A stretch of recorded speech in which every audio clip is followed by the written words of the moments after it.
My name is Reverend Matthew J. Watts. I'm the senior pastor and teacher of the Grace Bible Church in Charleston, and I also am the president and CEO and founder of an organization called Hope Community Development Corporation, also located on the west side of Charleston. And it's underneath the Hope umbrella that I discharge much of my ministry to the community, social justice, and social acts and engagement. So this morning I want to talk about a subject there's been a lot of conversation about around the United States of America, and the issue is that of mass incarceration in the prison industrial complex. I'm reminded of a quote from a famous engineer that I studied when I was in engineering school many, many years ago, Dr. Charles F. Kettering. And Dr. Kettering is quoted as saying that a problem well defined is a problem half solved. And I have used that principle, the Kettering principle, as a young engineer, as a pastor, and as a community developer. And that is, a problem well defined is a problem half solved. When we start talking about mass incarceration, sentencing reform, criminal justice reform, the prison industrial complex, I don't think that we have defined the problem accurately.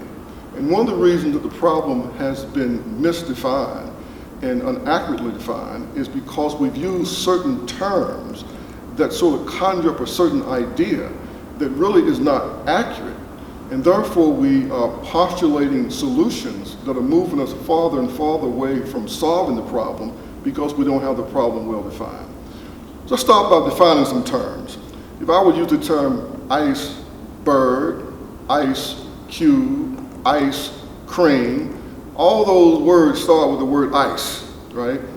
But they're totally different things, and they bring to mind something different with each word that's described. You might think of something cold with each one of them, but you think of something totally different from ice cream, iceberg, icicle, etc.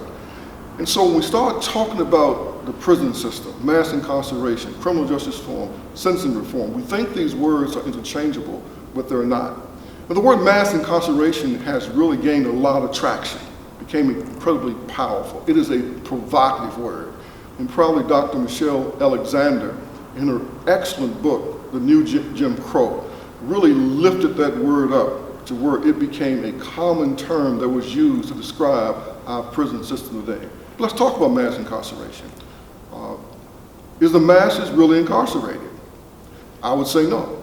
We have 325 million people in our country, give or take a few, probably 248 over the age of 18 million, that is, and only 2.3 million people in prison, less than 0.7%.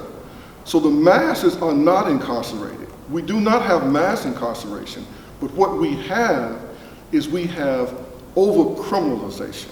We keep passing more and more laws to make certain offenses illegal, and therefore the over-criminalization creates the opportunity for more arrests. That leads to over-prosecution, and we have a tendency to prosecute people very aggressively. Over-criminalization, over-prosecution, that results in over-incarceration. So we do have over-incarceration, and we're the most incarcerated nation in the world. We have less than 5% of the world's population, and we have nearly 25% of all prison inmates. So no one can argue against the fact that we are an over-incarcerated nation. And our incarceration rates are not necessarily directly tied to the crime rate, because we incarcerate a large number of nonviolent individuals. We're choosing incarceration as a punishment of choice for people that have committed certain crimes. So why are we doing that? The reason that we are over-incarcerating is because of the changes in our economy. As our economy has moved from an agrarian to an industrial to a manufacturing to a high-tech, we need less and less, fewer and fewer undereducated, underskilled people. Let me share a couple of numbers with you.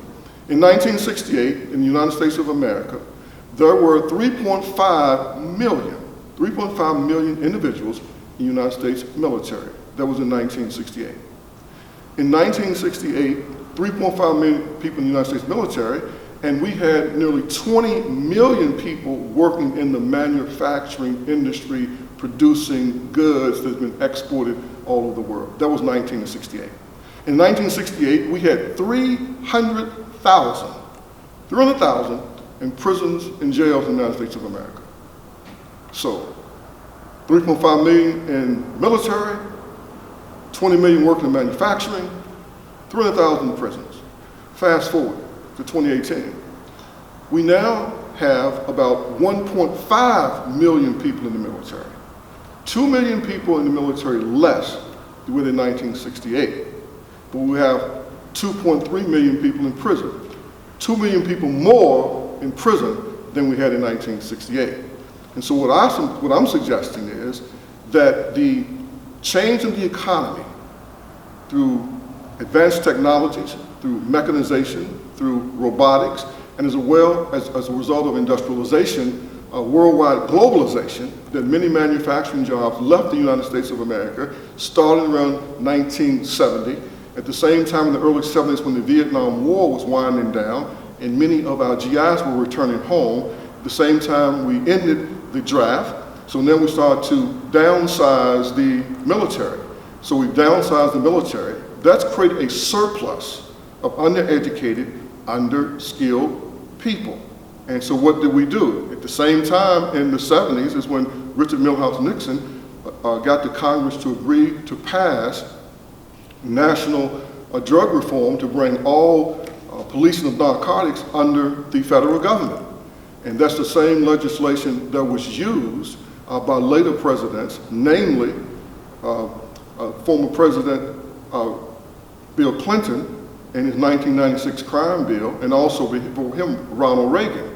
And so President Reagan took the legislation passed by the Congress under the Nixon administration to create the apparatus of mandatory minimums, aggressive drug policing. Reagan declared his war on drugs, which was a real paramilitary operation both internationally and domestically. Nixon's war on drugs was really rhetorical.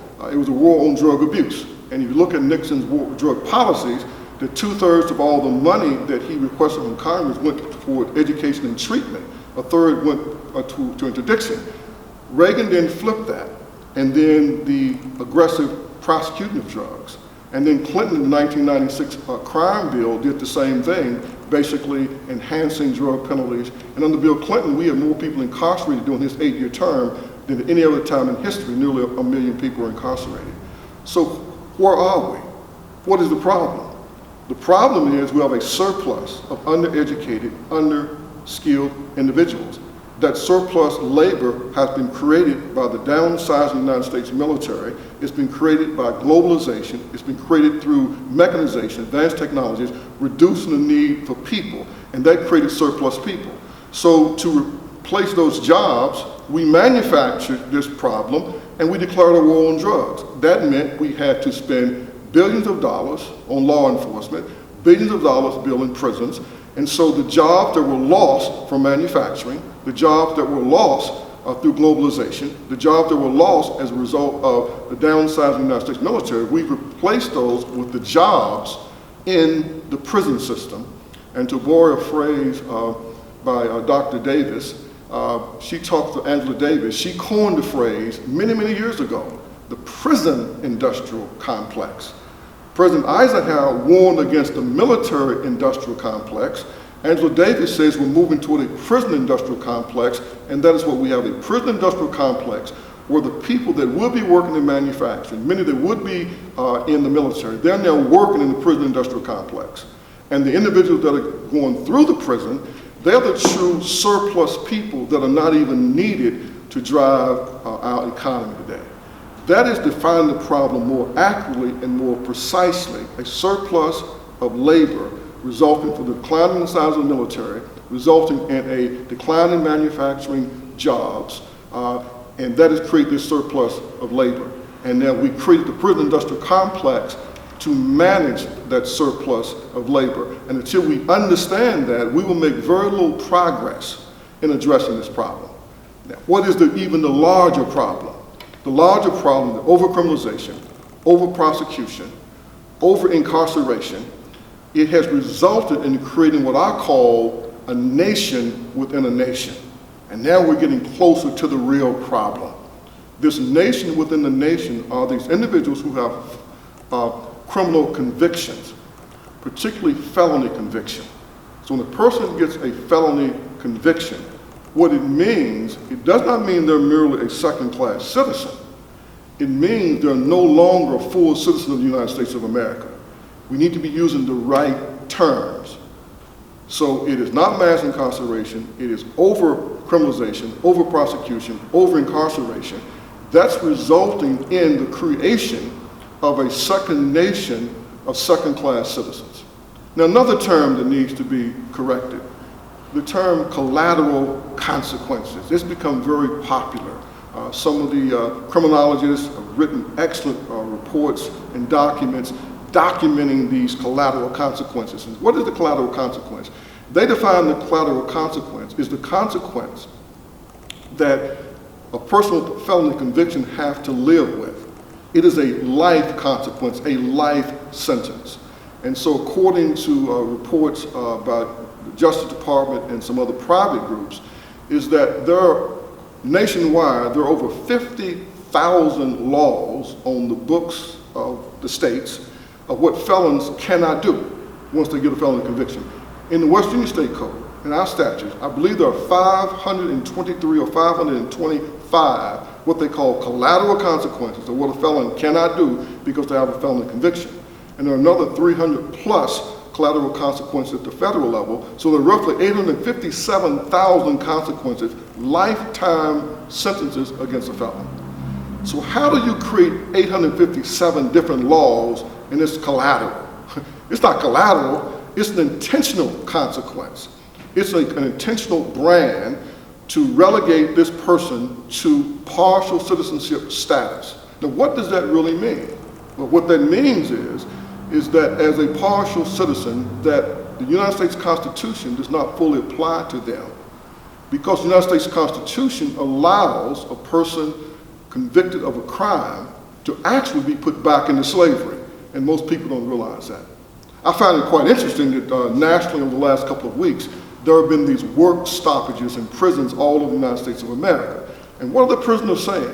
They're saying that we're tired of being treated like slaves.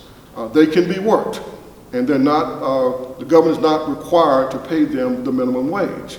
They may make 20 cents an hour. They may make 40 cents an hour. And what most Americans don't understand, that is legal. That is actually legal, because the 13th Amendment of the United States Constitution, which I believe to be the most carefully crafted, arranged phrase in the history of the English language use in America. In a marvelous economy of 43 words, the architecture of the 13th Amendment did something amazing in 43 words. First of all, they abolished slavery in the United States of America and indentured servitude. They abolished slavery, and they abolished in the United States in any jurisdiction or territory the United States had control over. The private practice of slavery, they abolished. Secondly, with a careful, calibrated wordsmith, they excluded the Native Americans because they said only the United States territories or jurisdiction. So the Native American lands are not under the jurisdiction of the United States of America. So the 13th Amendment did not apply to Native Americans. Thirdly, what they did was most impressive and most clever. They reinstituted slavery. They legalized slavery as a form of a punishment when used by the government. And I've talked to a number of lawyers, and they said they never studied that in law school. They never studied this 13th Amendment that has the exception clause that says that slavery is abolished except as a punishment for a crime when a person has been duly convicted. So what does that mean? It means a person that is convicted of a crime now can legally be subjected to and placed in slavery by the state or by the federal government. Now, I'm not just making this stuff up. It's actually written in the United States Constitution. And if you go back and look at history, you will find that after the 13th, 14th, and 15th Amendment were passed, after Reconstruction ended in the South, by the mid-1870s, the southern states had reestablished slavery. They just called it something else. Slavery by Another Name, Douglas Blackman's excellent book. Slavery by Another Name chronicles how the southern states reinstituted slavery, and they called it convict leasing. And so a person, normally targeted African Americans, could be arrested for a crime as minor as vagrancy, not being able to prove they had employment. They then could be placed in a form of slavery working in a state or county-run prison camp, cutting rocks, mining coal, building roads, etc., the old chain gangs. But what people don't realize is that there was also a system called convict leasing, to where the convict's conviction could be sold to a private business. Birmingham, Alabama was built on the leased convicts from the Alabama state prison system. And this was all throughout the South, and it was known. Now, the North couldn't do anything about it except go in and have Civil War II if they wanted to end it, so they just looked the other way. So from the mid-1870s all the way until 1941, convict leasing existed in the southern states. It wasn't abolished. The President Franklin Delano Roosevelt was preparing to enter the United States in World War II. He asked his trusted advisors, is there something that could publicly embarrass us or that would stain or taint our image as this moral vanguard for peace and justice? And one of his advisors says, Mr. President, yes, there is. Not only is there Jim Crow segregation in the South, not only is lynching commonplace in the South, but slavery is still practiced in the South. And Roosevelt said, what are you talking about? He said, it's called convict leasing. And Roosevelt took the first steps by executive order to end convict leasing in 1941. So now we're getting a better definition of the problem. And so I make the argument that the reason the architecture of the 13th Amendment had the exception clause that allowed the prison system to be used as a form of punishment to put a person back in slavery, it was a contingency plan. The contingency plan was if the abolition of slavery does not work, if the slaves become so unruly and they become uncontrollable, then we can use the criminal justice system to place them back into slavery, and now we've codified it in the United States Constitution. And you fast forward one more amendment, the 14th Amendment.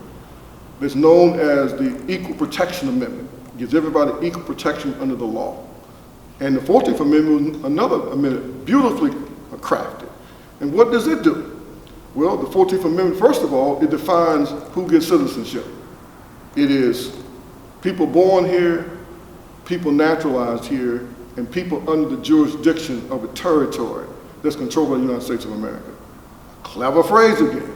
That excluded Native Americans from citizenship. They didn't get citizenship with the 14th Amendment. They don't get citizenship to the Native American Citizenship Act in the 1920s. Very clever in terms of how these